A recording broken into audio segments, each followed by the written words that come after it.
The blizzard howled like a living thing, biting into exposed skin and rattling the metal walls of outpost Ilera 6. Buried deep in the polar regions of Europa, the station was barely holding together under the storm's fury. Foreman Rhea Myles tightened her coat and stomped down the corridor. She wasn't supposed to be on duty, not tonight. But when your maintenance crew was down to 2 and the ice was trying to swallow your base whole, rest was a luxury. And then the alarm screamed. Rhea snapped upright as red strobes lit up the hall. Proximity alert. Airlock 3. External presence detected.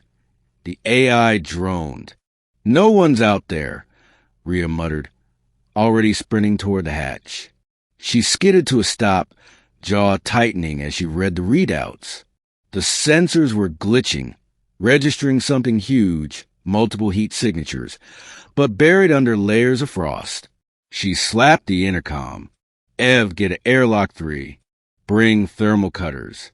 We've got company. A pause and static. Did someone lose a mining rig? No. Too big. Might be alive. The doors hissed open, and Rhea's breath caught in her throat.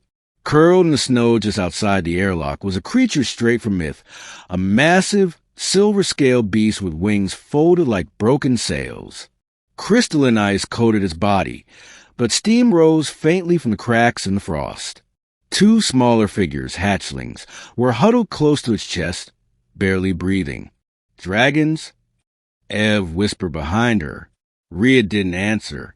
The large one stirred, and its eyes cracked open, molten gold glowing in slitted pupils. It raised its head weakly and stared right at her. Then, impossibly, its voice entered her mind. Please, shelter. For the young. We flee the dark. Rhea froze. You're telepathic? No time. Cold death behind us. Ev looked at her like she'd lost her mind. Are we seriously considering letting alien dragons into the base? They're freezing to death. Rhea turned. Override protocol. Emergency biological refuge. We open the doors. Rhea, I said open them. Bringing them inside took effort. The mother, large in the truck, collapsed just past the airlock, shivering with exhaustion. The hatchlings clung to her belly, their translucent wings quivering. Rhea and Ev set up thermal pads and improvised heating lamps from engine coils. The base's systems groaned under the power draw, but the alternative was letting them die. The dragon's breathing steadied slowly. Her voice, fainter now, echoed again in Rhea's mind. I am Sarant, last of the Virex brood. My mate is gone. My kin hunted. We fled the void fire and found ice. I'm Rhea, the foreman said softly. This is my station. You're safe here. Not for long. They followed. 2 days passed. Sarant recovered quickly, though her scales bore deep scars. The hatchlings, named Leor and Veska, grew lively under warmth and food, curling around heated pipes and chirping like overgrown lizards. The crew, what remained of it, was split. Ev still watched them with wary eyes, hand always near his plasma torch. You know what they say about survivors, he muttered one night. Last of their kind always means something wiped out the rest. Doesn't mean it was their fault. Rhea shot back. She said they followed. You don't think something worse is coming? She didn't answer. It came during the second storm. The lights flickered. The sensors screamed. Rhea checked the feed and felt her stomach twist. A massive ship hovered just above the ice, black, angular, and pulsing with unnatural energy.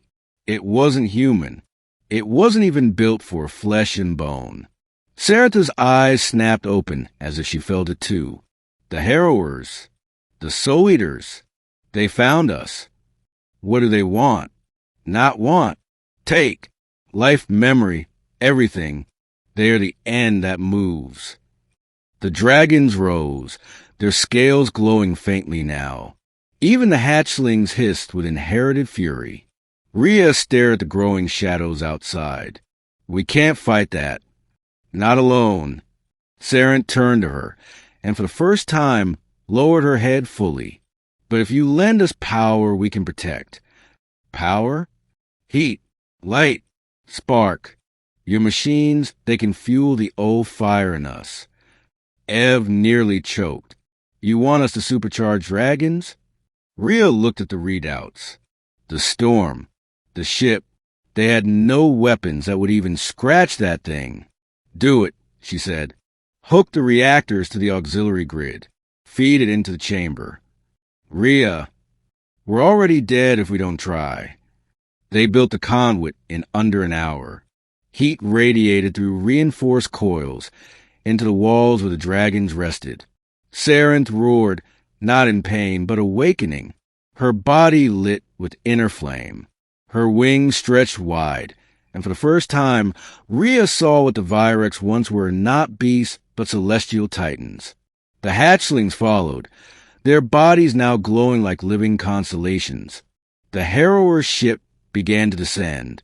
Rhea pressed her hand against Sarentha's flank. Do what you came here to do. We'll hold the doors open. Sarent turned her head, eyes burning bright. Then witness human. The last of our kind will not fall forgotten. The roof exploded outward as Sarent launched into the sky. Leor and Veska screamed behind her, wings slicing the wind like razors.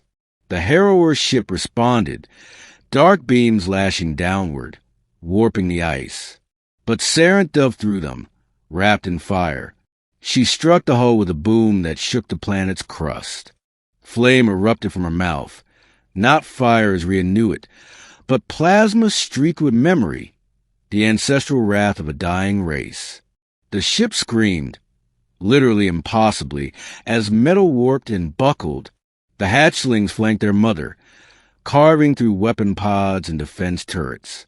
And then, with one final, glorious howl, Sarent tore through the core. The harrower's ship collapsed like an unwound coil. Its pieces fell to the ice, silent. Hours later, Rhea stood in the crater left behind. Snowflakes fell gently, as if even the storm had paused to watch. Sarent lay nearby, wings folded, breath shallow but steady. Leor nuzzled her neck. Veska bounded toward Rhea and bumped her with his snout, eyes gleaming. You saved us, Rhea whispered. No, you gave us a chance to fight. Sarentha's voice was weaker now. We will not forget. Ev approached from behind. So what now? We got 3 fire-breathing legends in our garage. Rhea looked at the dragons, at the stars. We rebuild. We shelter them. And maybe, just maybe we learn from them. 1 year later, Europa was changing. The Virex no longer hid in the dark. With help from human engineers, they learned to live in warmth again. The hatchlings grew fast. Too fast. Leor could already outfly a shuttle. Veska had figured out how to melt locked doors to sneak snacks from the kitchen. Sarent still stood watch from the ridge above the outpost. And Rhea? She stood beside her, gazing at the stars. What now? Sarent asked aloud for the first time, her voice rough and beautiful. Rhea smiled. We build a world.